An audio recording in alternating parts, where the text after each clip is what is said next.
السلام علیکم ورحمۃ اللہ وبرکاتہ۔ آج کی جو ہم ویڈیو دیکھنے والے ہیں وہ انجینئر محمد علی مرزا صاحب کی ہے۔ اب اس ویڈیو میں آپ کو ہم کیا دکھانے والے ہیں کہ ایک زنا سے پیدا ہونے والا بچہ، اس پر کس کا حق ہوتا ہے۔ سب ویڈیو اسی ریلیٹڈ ہے کہ زنا کاری کے زمرے میں پیدا ہونے والا بچہ، اس پر کس کا حق ہوگا، کیا معاملات ہوں گے، آج کی اس ویڈیو میں قرآن و حدیث کی روشنی میں آپ جان پائیں گے۔ تو چلیے ویڈیو کو دیکھتے ہیں۔ اور انتہائی دردناک سوال ہے۔ میں ایک غیر مسلم ملک میں مقیم ہوں۔ ہم میاں بیوی ویسے تو اکٹھے ہی رہتے ہیں، لیکن پچھلے 6 سال سے ہمارا آپس میں کسی قسم کا جنسی ریلیشن نہیں ہے۔ آج سے تقریباً 4 سال قبل ایک دن میری بیوی نے مجھ سے ازدواجی تعلق کی خواہش ظاہر کی اور ہم نے تعلق قائم بھی کر لیا۔ پھر کچھ عرصہ بعد وہ حاملہ بھی ہو گئی۔ میں نے اس سے ناراضگی کے باوجود اس کی خوب خدمت کی اور پھر اللہ تعالیٰ نے مجھے ایک بیٹی عطا فرمائی جو اب 3 سال کی ہو چکی ہے اور مجھے اپنی جان سے بڑھ کر عزیز ہے۔ لیکن اب اچانک میری بیوی، جس کی چند غیر اخلاقی حرکتوں کی وجہ سے میں 6 سال سے ناراض ہوں، اس نے مجھے بتایا کہ اس نے 4 سال قبل کسی سپرم ڈونر کے ذریعے خود کو حاملہ کروایا تھا، لہٰذا وہ بچی حقیقت میں میری بچی نہیں ہے۔ اس دن سے میں انتہائی پریشان ہوں اور ذہنی کشمکش کا شکار ہوں۔ ایک طرف تو وہ بچی مجھے اتنی عزیز ہے کہ اسے چھوڑ نہیں سکتا، اور دوسری طرف جب اسے دیکھتا ہوں تو خیال آتا ہے کہ یہ تو میری بیٹی ہے ہی نہیں۔ پلیز مجھے بتائیں میں کیا کروں۔ جزاکم اللہ خیر و احسن الجزاء۔ جزاکم اللہ خیر و احسن الجزاء۔ اللہ تعالیٰ جی آپ کو صبر دے اس آزمائش سے آپ گزر رہے ہیں۔ پہلے تو میں عرض کروں گا کہ صحیح مسلم کی حدیث ہے، نبی صلی اللہ علیہ وآلہ وسلم نے فرمایا کہ ہمیشہ اپنے سے نچلے لوگوں کو دیکھو، یوں تمہیں قناعت نصیب ہوگی اور اللہ تعالیٰ کی طرف سے آئی ہوئی آزمائشوں پہ صبر نصیب ہوگا۔ آپ کے ساتھ یہ جو ٹریجڈی ہوئی ہے، اس سے بڑھ کے لوگوں کے ساتھ ٹریجڈیز ہو چکی ہیں۔ اب مجھے ان ٹریجڈیز کو ریپیٹ کرنے کی ضرورت نہیں ہے، آپ اکثر اخبارات میں، خبروں میں اس قسم کی بہت سی باتیں سنتے رہتے ہیں۔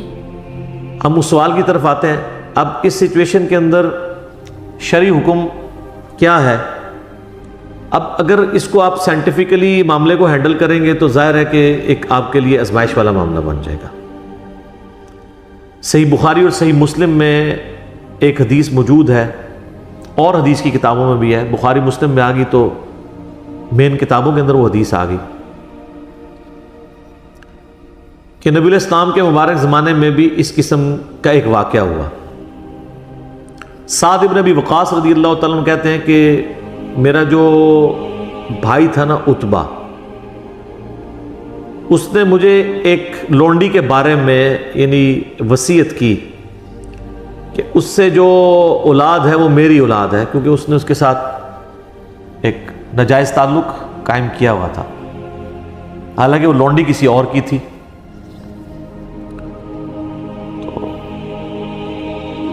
وہ کہتے ہیں میں اس اولاد کے دعوے کے لیے نبی علیہ السلام کے پاس جب پہنچا، اور ظاہر ہے کہ وہ جس کے پاس تھی وہ بھی اپنے دعوے کے طور پہ پہنچا، تو نبی صلی اللہ علیہ وآلہ وسلم نے فرمایا کہ اولاد اس کی شمار ہوگی جس کے بستر پہ پیدا ہوئی ہے، اگرچہ وہ پیدا کسی اور کے تعلق کی وجہ سے ہوئی ہے، لیکن شریعت نے تو آپ کو اصول دینا ہے نا، اس طرح تو پھر سارا معاملہ ہی بگڑ جائے گا۔ اب آج آپ کہیں گے ڈی این اے ٹیسٹ کروا لیتے ہیں، فلاں کروا لیتے ہیں، فلاں کروا لیتے ہیں، اس وقت تو بالکل کلیئر تھی وہ والا معاملہ، بلکہ اس حدیث میں آتا ہے کہ وہ جب اولاد پیدا ہوئی تو واقعی اس کی شکل بھی اس کے ساتھ ملتی تھی جس کا یہ دعویٰ تھا۔ تو نبی علیہ السلام نے صرف ایک چیز اس میں ایڈ کر دی کہ جو وہ جو بچہ پیدا ہوا اس کی وہ جو یعنی آپ سمجھ لیں ماں لگتی تھی یا اس کی جو بہنیں لگتی تھی، ان کو کہا کہ تم نے اس سے پردہ کرنا ہے۔ یہ آپ نے اس میں ایک ویلیو ایڈیشن والا معاملہ اس اعتبار سے کر دیا۔ باقی آپ نے فرمایا کہ یہ اولاد اسی کی شمار ہوگی۔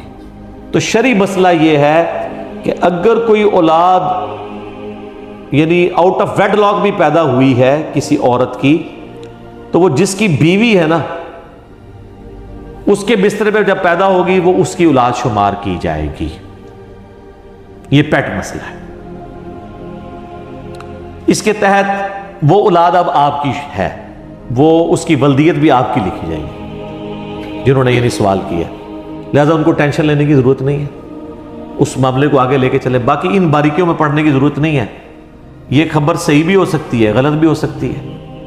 اب اس کی تحقیق کرنے کی بھی ضرورت نہیں ہے ڈی این اے ٹیسٹ کے ذریعے, کیونکہ ڈی این اے ٹیسٹ کے ذریعے باہر وہ انسانی کوشش ہے, صحیح رزلٹ بھی آ سکتے ہیں, غلط بھی آ سکتے ہیں. اگر صحیح بھی آ جائیں اس طرح کے جس طرح کہ آپ سمجھ رہے ہیں, تب بھی شرعی حکم ہم نے شریعت کو یہ فالو کرنا ہے کہ وہ آپ کی اولاد شمار ہوگی, کیونکہ وہ آپ کے بستر پہ پیدا ہوئی ہے.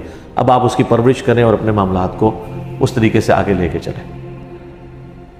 یہاں پہ میں ایک اور بات بھی عرض کر دوں اسی سے ریلیٹڈ. صحیح بخاری اور صحیح مسلم میں حدیث ہے, نبی علیہ السلام نے فرمایا کہ جس شخص نے اپنے آپ کو کسی اور باپ کی طرف منسوب کیا خود سے اور وہ اس کی اولاد نہیں تھا, تو ایسے شخص کے اوپر جنت حرام ہے. کوئی اپنے باپ کا نام نہیں بدل سکتا.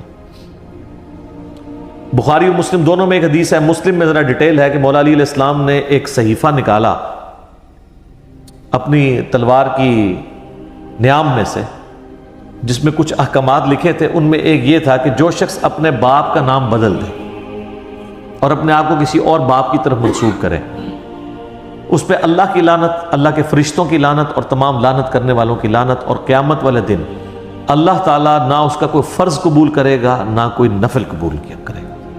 ولیعوذ باللہ. ایک اور حدیث ہے بخاری و مسلم میں کہ جس شخص نے اپنے آپ کو کسی غیر باپ کی طرف منسوب کیا اس نے کفر کیا. یعنی ایک بہت سٹرکٹ مسئلہ ہے. اس لیے آپ دیکھیں اسلام میں باپ کا نام ساتھ بولا جاتا ہے نا. یہ جو پبلک میں مشہور ہے نا قیامت والے دن ماں کے نام کے ساتھ بلایا جائے گا, بالکل جھوٹ ہے. صحیح بخاری میں امام بخاری نے باقاعدہ اس کے اوپر باب باندھا ہے کہ یہ متھ پبلک میں مشہور ہے, اور وہ حدیث لے کے آئے کہ جو خائن شخص ہے اس کے لیے قیامت والے دن ایک جھنڈا قائم کیا جائے گا اور کہا جائے گا یہ فلاں بن فلاں کا ہے. تو فلاں بن فلاں جب عرب میں کلچر میں کہا جاتا ہے تو وہ باپ کی طرف منسوب ہوتا ہے,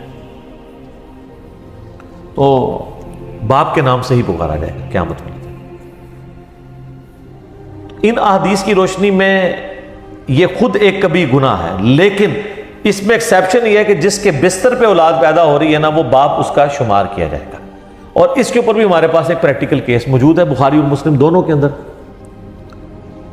سیدنا ابو بکرہ ایک صحابی, ایک لفظ ہے ابو بکر, وہ تو ہمارے خلیفہ اول ابو بکر صدیق رضی اللہ تعالیٰ عنہ علیہ السلام. ایک ابو بکرہ لفظ ہے, وہ بھی صحابی, یہ بھی میل نام ہے. اگر اردو میں ہوتا تو آپ کہتے ہیں کوئی فیمیل نام ہے کیونکہ ہلا گیا کے, ٹھیک ہے, جیسے طیب سے طیبہ, ٹھیک ہے. تو